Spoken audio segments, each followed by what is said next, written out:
तालुका railway प्रवासी संघाच्या वतीनं इकडे जाऊन करा तुम्ही इकडे जाऊन करा. मावळ तालुका रेल्वे प्रवासी संघाच्या वतीनं आम्ही उपोषण या ठिकाणी सुरू केलेलं आहे. आज शुक्रवार या 24 तारखेच्या मुहूर्तावरती आम्ही सर्व लोकांना अधिकृत जागृत केलेलं आहे. पत्रव्यवहार झालेला आहे. सरकार दरबारी नोंद झालेली आहे आणि त्यांच्या विचारानं, त्यांच्या संमतीनं, त्यांच्या पुढच्या कार्यक्रमाच्या दृष्टीनं आम्ही हा कार्यक्रम सुरू केलेला आहे. हा सुरू करण्याचा उद्देश काय आहे? मावळ तालुका रेल्वे प्रवासी संघाच्या वतीनं आम्ही मागण्या केलेल्या ज्या आहेत त्या आत्तापर्यंत त्यांनी मान्य केलेल्या नाहीत. का केलेल्या नाहीत माहिती नाही, पत्राचं उत्तर नाही आणि म्हणून आम्ही त्यांना सारखं बोलतोय, पत्रव्यवहार केलेला आहे. आमच्या ज्या काही मागण्या आहेत त्या आमच्या पहिल्या ज्या लोकल गाड्या बंद केल्या होत्या त्या पूर्ण सुरू करा, पहिल्यासारख्या सुरू करा. सिंहगड या तळेगाव स्टेशनला थांबवा. सिंहगड गाडी थांबवली पाहिजे आणि लोकलच्या पण ठरलेल्या वेळापत्रकाप्रमाणे गाड्या थांबलेल्या पाहिजेत. हे स्टेशन जे उपस्थित आहे गोरवाडी स्टेशन हे फ्लॅग स्टेशन म्हणून जाहीर केलेलं आहे.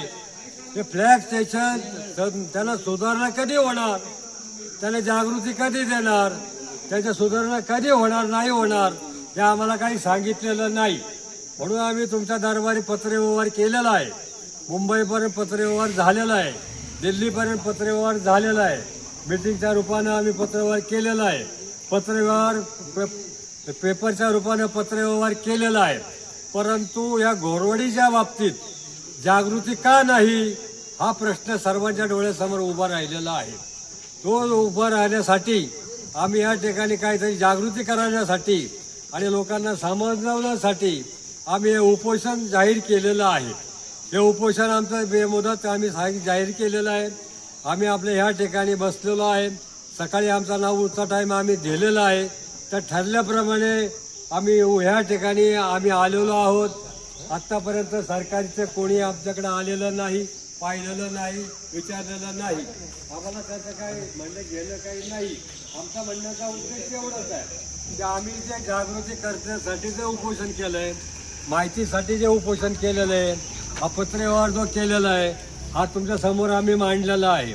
या ठिकाणी आमच्या मागण्या काय आहेत की दुपारी 12 ते 15:30 या वेळेमध्ये उपनगरीय लोकल गाडी सोडण्यात यावी. त्याच्यानंतर दुसरी कोल्हापूरवरून पुण्यापर्यंत येणारी सह्याद्री एक्सप्रेस पूर्ववत मुंबईपर्यंत न्यावी. तिसरी मागणी आहे बारामती कर्जत पॅसेंजर पूर्ववत सुरू करावी. चौथी मागणी आहे 11:15 शिवाजीनगर ते तळेगाव लोकल पूर्ववत सुरू करावी. पाचवी मागणी आहे पुणे सिंहगड, पुणे मुंबई सिंहगड एक्सप्रेस तळेगाव स्टेशनवर जाता येता थांबवावी. सहावी मागणी आहे सोलापूर जिल्ह्यातील प्रवाशासाठी इंद्रायणी एक्सप्रेस गाडीला तळेगाव रेल्वे स्थानकावर जाता येता थांबा द्यावा. आणि सातवी मागणी आहे घोरवाडी रेल्वे स्थानकाची सुधारणा व्हावी. हे घोरवाडी रेल्वे स्थानकापासून तुम्हाला उत्पन्न मिळत नाही का? प्रवासी वर्ग नाही का? या ठिकाणी लोक जात नाहीत का? मग ह्यांना उपेक्षित का ठेवलं गेलं असा आमचा प्रश्न आहे. आमचं मागणं एवढंच आहे की ज्या काय प्रवाशांच्या मागण्या आहेत त्या तुम्हाला जास्त करता नाही आल्या तर थोड्या प्रमाणात का तुम्ही का केल्या नाहीत? आतापर्यंत त्यांना चाल दखल का केलेली आहे हा सर्वांच्या पुढे प्रश्न निर्माण झालेला आहे. आणि म्हणून काही ना काही जागृती येण्यासाठी आम्हाला काहीतरी सुधारणा करण्यासाठी लोकांना जागृत करण्यासाठी म्हणून आम्ही उपोषण आम्ही सगळ्या संघटनेच्या लोकांनी उपोषण या ठिकाणी धरलेलं आहे.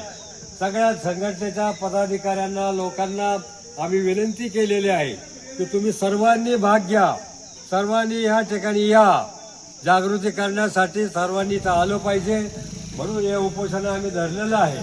आमच्या संघटनेचे जे काही पदाधिकारी आहेत ते जवळजवळ 10 ते 12 पदाधिकारी आहेत. ते सगळ्यांनी या ठिकाणी यावं आणि ह्या उपोषणाला सहभागी व्हावं. ज्या कोणाला सहानुभूतीने या ठिकाणी थांबायचं असेल, यायचं असेल त्यांना पण आम्ही विनंती केलेली आहे. तुमचं सुद्धा सहकार्य या ठिकाणी लाभावं. आमच्या ज्या मागण्या आहेत त्या रास्त आहे का नाही या तुम्ही विचार करावा आणि म्हणून या ठिकाणी तुम्ही आम्हाला सहकार्य करावं, आम्हाला साथ द्यावी, आम्हाला पाठीशी उभं राहावं असा आमच्या मागणीचा विषय आहे. आम्ही मागतो आमच्यासाठी मागत नाही, आम्ही मागतो काय तुमच्यासाठी मागत नाही.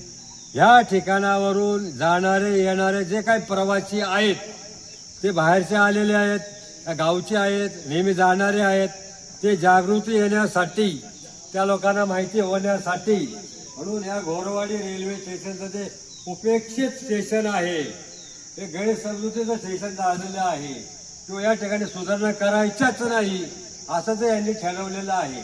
त्यांना जागृती आणण्यासाठी म्हणून आम्ही या ठिकाणी उपोषणाला बसलेलो आहे. या ठिकाणी लोकांनी सहकार्य करावं, साथ द्यावी, आमचा पाठिंबा द्यावा, तुमचा पाठिंबा आम्हाला मिळावा, तुमचं सहकार्य आम्हाला मिळावं अशी या मागच्या भूमिका आहे.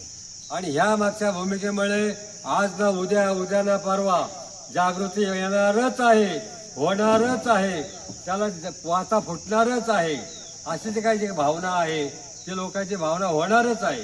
फक्त आम्ही तुम्हाला चालना देतोय, विनंती करतोय, हात जोडतोय. हे केवळ आमच्यासाठी करत नाही, हे सगळं पब्लिकसाठी करत आहोत आणि पब्लिकने त्याचा विचार करावा. या ठिकाणी उपेक्षित स्टेशन जे आहे त्याला जागृती यावी, सुधारणा व्हावी. हा स्टेशनचा प्लॅटफॉर्म जर आपण पाहिला तर लोकांना जाण्याला नीट सोय नाही. या ठिकाणी काही सुधारणा करायला पाहिजे, त्या झालेल्या नाही. आणि म्हणून आम्ही सर्वांना विनंती करतोय आणि आम्ही सर्वांना विनंती यासाठी करतोय की तुम्ही सुद्धा या ठिकाणी जागृत व्हा, तुम्ही सुद्धा सहकार्य करा.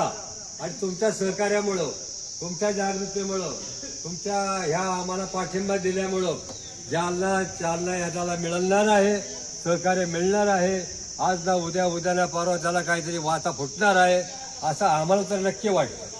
म्हणून शिवाजी महाराजांच्या कृपेने, लक्ष्मी मातेच्या कृपेने आणि आमच्या ह्या गावचे माजी आमदार बाळासाहेब बारमुख हे आम्हाला या संघटनेच्या आमच्या अधिकारी होते, सहकारी होते. त्यांनी गाडी सुरू केलेली आहे, संघटना सुरू केलेली आहे आणि त्यांच्या त्या काळामध्ये त्या आपल्यामध्ये नाहीत, त्यांचं निधन झालेलं आहे. परंतु त्यांचा आत्मा, त्यांचं आमच्या बसलं असलेलं कार्य आमच्या भोवती फिरलेलं आहे, फिरत आहे. आम्हाला पाठिंबा मिळत आहे, त्यांचा आशीर्वाद मिळत आहे. म्हणून आम्हाला त्यांची प्रेरणा मिळालेली आहे. आणि म्हणून शिवाजी महाराज, बाळासाहेब बारमुख आणि आई जगदंबा, जगन्माते, लक्ष्मी माते या लोकांना साक्ष ठेवून यांच्या आशीर्वादानं, यांच्या सहकार्यानं, यांच्या प्रतिमेच्या पूजनेनं आम्ही ह्या ठिकाणी आम्ही याकडे बसलेलो आहोत आणि उपोषण केलेलं आहे. आणि ह्या उपोषणाला चालना मिळावी अशा आम्हाला विश्वास वाटतो. तुम्ही सहकार्य करावा आम्हाला असा विश्वास वाटतो. पुढे पण याला चालना मिळावी असा विश्वास वाटतो. म्हणून पुन्हा एकदा तुम्हाला मी विनंती करतो की तुम्ही सहकार्य केल्यामुळं आपण घोषणा देऊया. आणि म्हणून आता या ठिकाणी आपण घोषणा द्यायची. भारत माता की जय, भारत माता की जय, शिवाजी महाराज की जय, लक्ष्मी माते की जय, बाळासाहेब बारमुख की जय. जय जय जगदंबे जगन्माते. तुमची प्रेरणा आम्हाला मिळावी अशी प्रार्थना करतो, सहकार्य मिळावं अशी प्रार्थना करतो. आणि पब्लिकने सुद्धा विचार करावा, सहकार्य करावं, साथ द्यावी अशी प्रार्थना करतो. आणि आता सुरेशराव भोईर आपले 2 शब्द बोलतील असा विश्वास करतो.